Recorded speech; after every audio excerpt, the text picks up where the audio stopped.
The headlines: Water Authority says Bajans may have to put up with water rationing. Policeman injured in gunfire exchange with marijuana growers. And a U.S. magazine names Bajan as Surfer of the Year. Welcome to Nation News for Wednesday, December the 30th, 2015.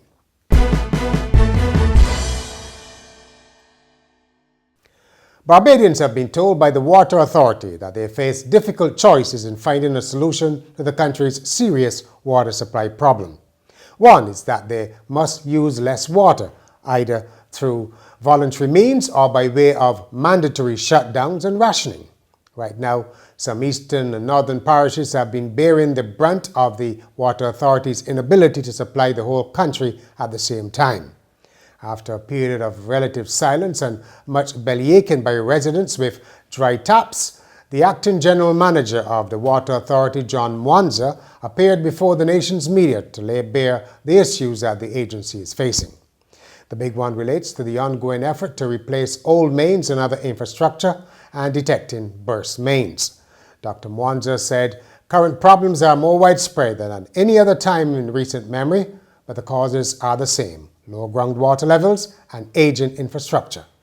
Water facilities, storage reservoirs and pipes require urgent repairs to adequately serve the population.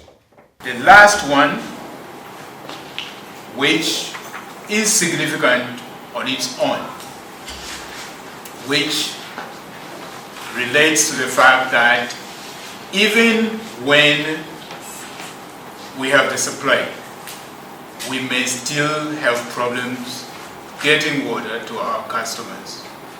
And this is related to our infrastructure, failures of pumping equipment, and frequent bursts resulting from our aging infrastructure. So that even when we are pumping, we find ourselves in a position where the water cannot get to the customer as we would like to. Dr. Mwanza also told the people of St. Joseph not to expect relief from the lack of running water anytime soon. However, he said the tanker service will be improved. Early this month, the Caribbean Development Bank approved a $79 million loan to upgrade the water supply network. A policeman sustained a gunshot injury to the hand during an exchange of gunfire with marijuana growers in St. Michael. Drug squad officers said they were fired upon just after 9 o'clock in the area of Story Gap on Station Hill. The injured officer was taken to hospital and is said to be in a stable condition. Police cordoned off the area and searched the neighboring Waterford and Bell areas for the gunmen. Members of the mounted branch and soldiers were also on hand.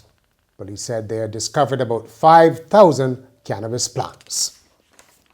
The CEO of the Agricultural Society, James Paul, has urged farmers to begin saving water now in light of predictions of a prolonged drought.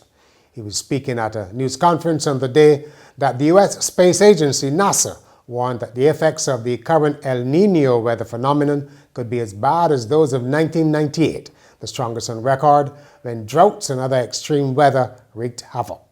There is no likelihood that anyone can promise farmers now that they will not be impacted. It is likely because, for instance, I do know that in some parishes, especially in St. Lucie, especially during the months of November, even December, there were some poultry farmers and vegetable farmers who were affected by low water levels in well and things like this. So we have to look at ways and means of one, trying to increase the amount of water harvesting that we have been doing.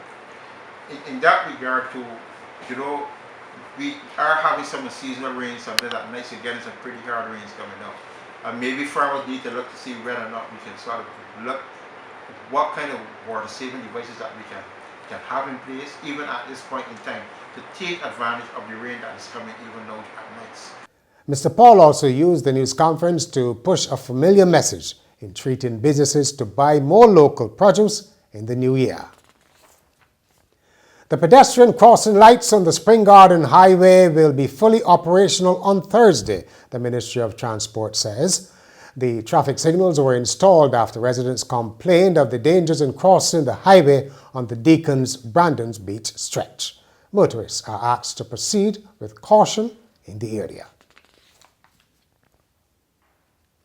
Now, as the whole year ends, are you making any resolutions for 2016? A question Nation News has been asking. I ain't really got none, but to me, I live one day at a time as it comes and goes. That's all it is. That's my revolution. I would love to come back to the Caribbean again. My resolution. Hopeless when it comes to things like that. I don't keep them after a few days, so what are we going to give up? Drink more vodka. Drink more vodka, that's my New Year's resolution. To drink more vodka. And rum. And rum. And there's a lot of things going on that people don't like, and the government and the waterworks, and you know, a whole heap of people in just taking it lightly, you know, they want something done about it, you know. So the resolution is that they got it's a government revolution that they got a thing. My New Year's resolution is to get closer to God and to have a better Barbados for 2016. In sport, the Florida-based Eastern Surf magazine has named Barbadian Chelsea Tua Surfer of the Year, the first time a female has been given the award. The 20-year-old Tua has enjoyed a very good year on the professional tour, winning events in Spain and Barbados. She also reached the semis or quarters of 6 events. According to the magazine, none of the hotshot male surfers were as dominant as she was on 4 different continents. And finally, a man in New Jersey faces drug charges after handing police officers who asked for his identification a wallet containing marijuana. Police say the Christmas Day incident happened when officers responded to a report of an unresponsive, unconscious man. Authorities say police determined the man was breathing and seemed to be intoxicated. When asked for identification, he handed his wallet to officers who smelled the marijuana, then found a bag of the drug in the wallet. The man now faces drug possession and disorderly conduct charges. And that's Nation News for Wednesday. For more news, log on to nationnews.com, as well as YouTube, Facebook, and Twitter. And remember to pick up your Weekend Nation on Thursday. Yes, the Weekend Nation is out a day early, or subscribe to our e-paper.